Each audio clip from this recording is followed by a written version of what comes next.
This is Istanbul in modern Turkey. To the west lies Europe, to the east, Asia, stretching all the way to India and China. I'm Matthew Settle. In 334 BC, Alexander, king of the tiny Greek kingdom of Macedon, crossed this neck of water and headed east into the mighty Persian Empire ruled by Darius III. Both Alexander and Darius had one ambition: to rule the known world. In the war that followed, the winner would take all. The decisive battle was fought 3 years later, on 1st October 331 BC, on the dusty plain of Gaugamela.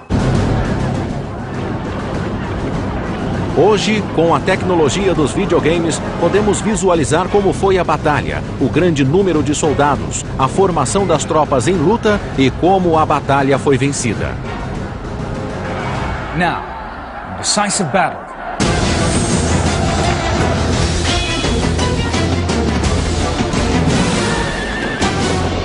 Batalhas decisivas.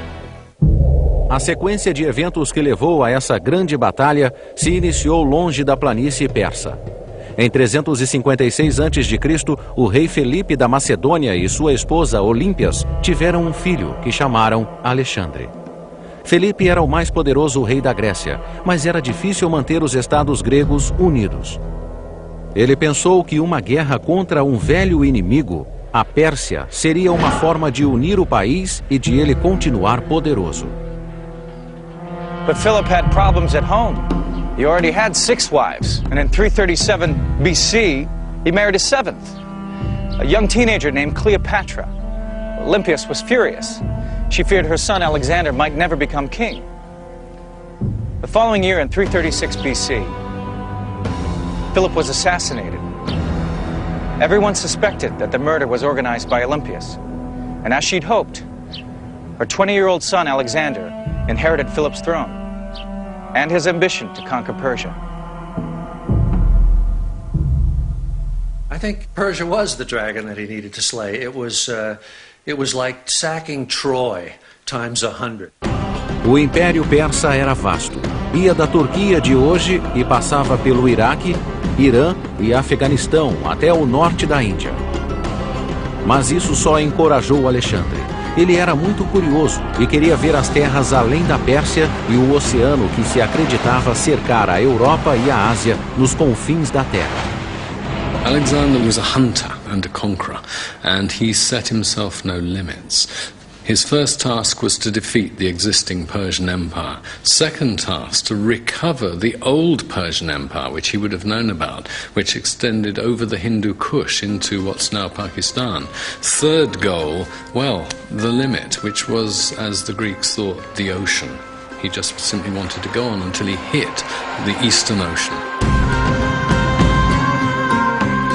He was competing with Achilles, with Heracles, and he wanted to leave a name that would live forever and ever. In 334 BC, he arrives here in Turkey with an army of 40,000 men. Embora macedônio na base, o exército tinha tropas de toda a Grécia e muitos mercenários. Seu coração era a cavalaria companheira, uma unidade de elite de cerca de 1.600 homens. Alexander's particular contribution was that he led the companion cavalry, the crack cavalry force, in person, and he had done so from the age of 18, so the troops would know that their leader was not just there because he was the son of the previous king, but because he was one of the finest horsemen in the entire army. Alexander's companion cavalry were probably the greatest cavalry ever in the history of the world. They were companions of the king. They were the elite of all Macedonia who could call Alexander Alexander and who were his friends, his mates. Um exército persa foi enviado para deter esse jovem arrogante no Helesponto. Os dois lados se defrontaram no rio Granicus. Alexander led the cavalry charge across the river. He rode straight for Mithridates, the son-in-law of Darius, and plunged his lance into his face, killing him outright. Then 2 Persian generals attacked Alexander. One dented his helmet with a sword swipe, but was killed by Alexander. The second general came at him with an axe, but as he raised it, his arm was cut off at the shoulder by one of Alexander's companions. O restante da cavalaria macedônia passou o rio. E os persas bateram em retirada. Alexandre continuou para leste, para a Ásia Menor, sentindo-se destinado à grandeza. O rei Dario, em pessoa, decidiu cuidar do assunto. Ele levantou um novo exército e lutou de novo contra os macedônios em 333 a.C. em Issus. A superioridade numérica de Dario era esmagadora, mas o campo de batalha era estreito e ele não pôde se aproveitar disso. Novamente, a cavalaria de Alexandre esmagou as linhas persas. Dario fugiu tão depressa que deixou sua mãe, esposa e filhas para trás, cativas de Alexandre. Enquanto isso, milhares de soldados persas tiveram sua fuga interrompida. As vitórias fizeram de Alexandre o senhor das terras por onde passou. Suas terras incluíam agora o Egito, em mãos persas por 200 anos. Como seu novo faraó, ele fundou a cidade de Alexandria. Depois foi em peregrinação ao templo do deus Amon, no oásis de Siva, perto da fronteira da Líbia, percorrendo centenas de quilômetros de deserto.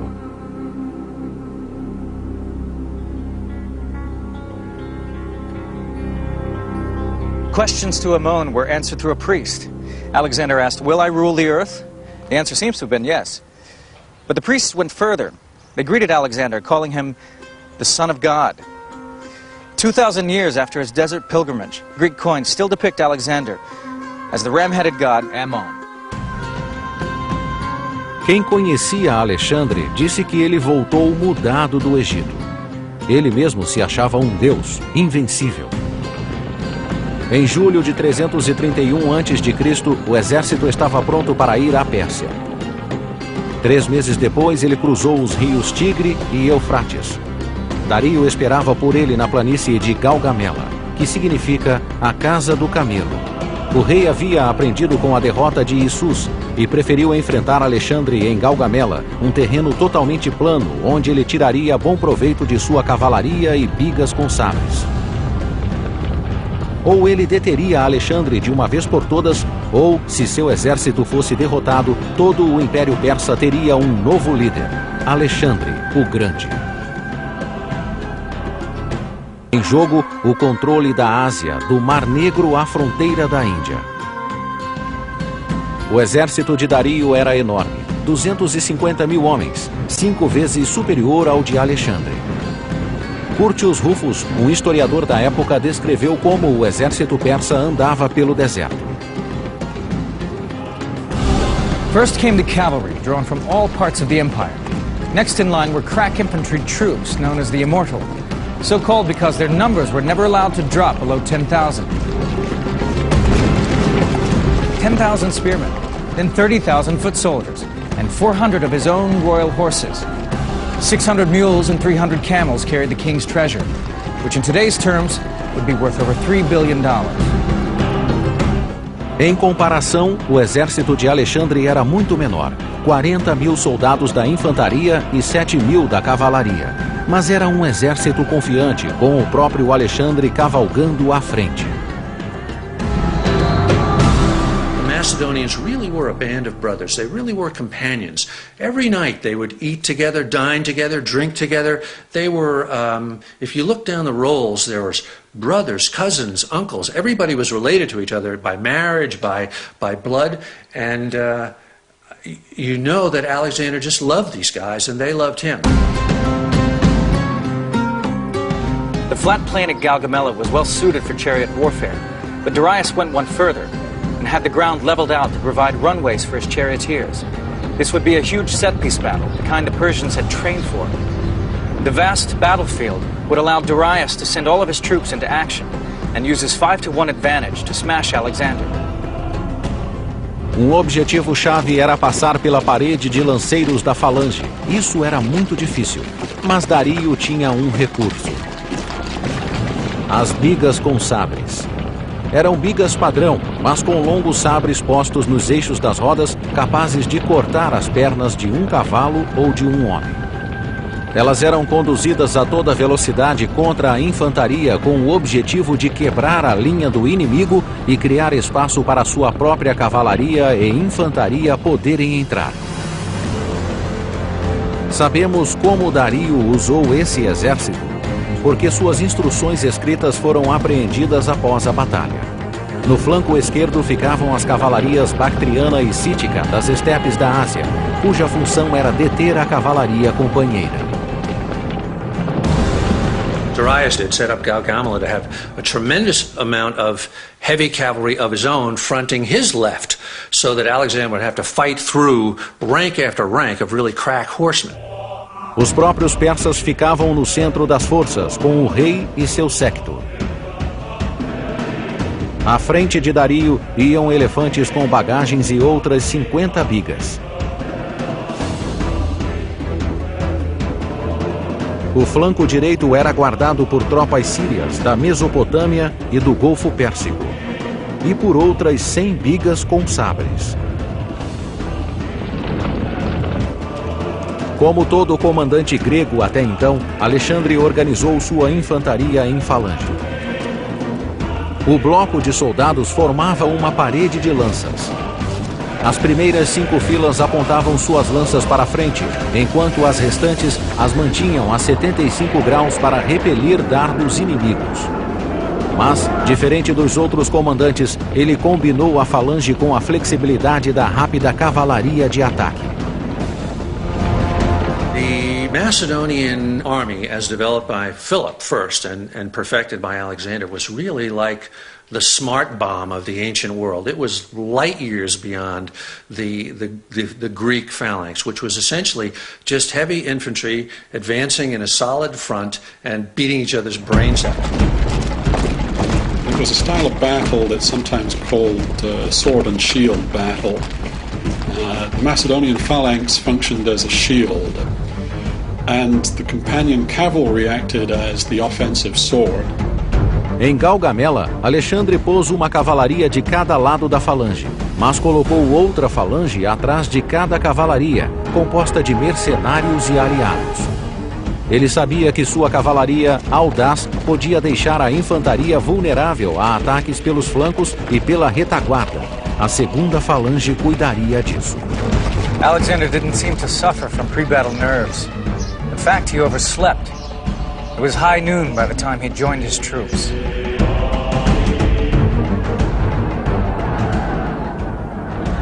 Os dois exércitos avançaram. Dario era favorecido pela vasta planície, ideal para ele usar seu numeroso exército e sua cavalaria.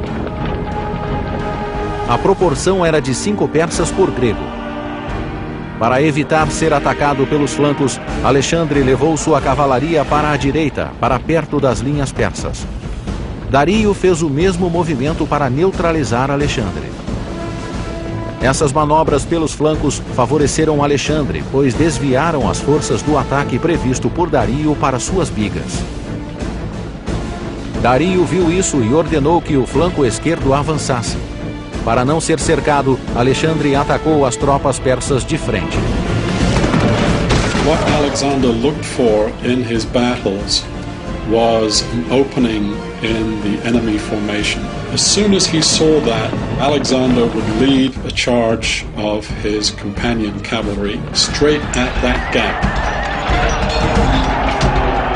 A batalha de Gaugamela foi grande em todos os sentidos. 300 mil homens lutando em quilômetros de deserto, com o Império Persa em jogo.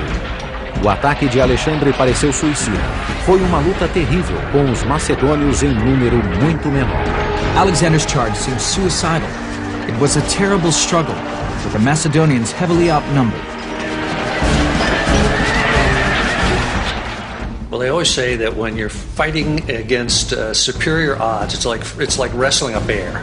You got to get your blade into his heart before his paws wrap around you and crush you to death. A batalha da cavalaria deixou a falange macedônia sem proteção. Dario decidiu que era hora de mandar suas bigas com sabres. 100 delas se prepararam para avançar contra os macedônios. Uma vez rompida a falange, Dario poderia cercar Alexandre e sua cavalaria e levaria a aventura do jovem rei a um final sangrento. Dario decidiu usar suas bigas equipadas de sabres nas rodas. As bigas se precipitam sobre a falange grega, tendo à frente uma parede de lanças afiadas como navalhas. Os homens da falange viam aproximando-se 100 bigas, cada uma com lâminas de 1 metro, zunindo no eixo de cada roda. Mas isso só aumentou a coragem da tropa. No último momento, quando as bigas estavam quase chegando, as fileiras se abriram e as bigas passaram direto. Para os condutores das bigas, foi o fim. Assim que passaram pelas fileiras abertas, centenas de lanças e de flechas acabaram com eles. He had really crack javelineers and archers out front, and he was able to fire at the horses. If you just would nail one horse in a 4-horse team, that would completely, the whole team would go. Enquanto isso, Alexandre ganhara o flanco direito. Dario moveu sua cavalaria do centro para reforçar o flanco e criou uma abertura imediatamente vista por Alexandre. Então ele atacou diretamente a abertura e, portanto, foi direto sobre o rei da Pérsia. At only one point on the field did Alexander achieve numerical superiority, but that was at the crucial point when he was charging at Darius. A falange macedônia seguiu Alexandre.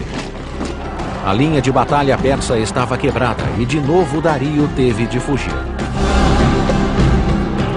When the rest of his army saw their king and his entourage fleeing, they naturally figured, well, if he's fleeing, why are we still standing here risking our lives?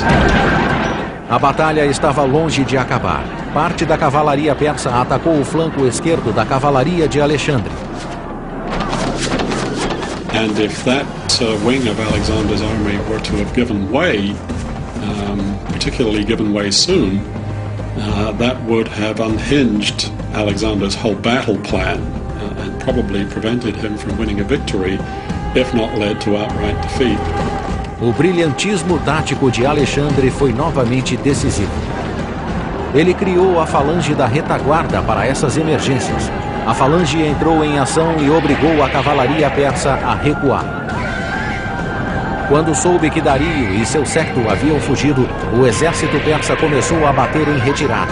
Agora, todo o exército macedônio se pôs a perseguir os derrotados de perto. Darius abandoned everything as he fled for his life. At Issus, he had left his wife and his daughters. This time at Gaugamela, vast amounts of treasure, weapons, and even the royal chariot were left behind. But Darius had gotten away again. Antigamente, os dados de baixas serviam mais à propaganda do que à verdade. O historiador grego Arrian diz que Alexandre perdeu 100 homens e que Dario perdeu 300 mil. Descontados os exageros, os persas sofreram pesadas baixas, a maioria durante a retirada maciça.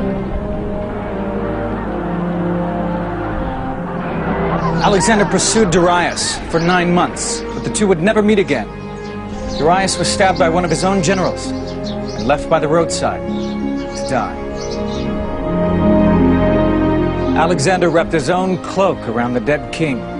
He had Darius' murderers executed and gave him a royal funeral.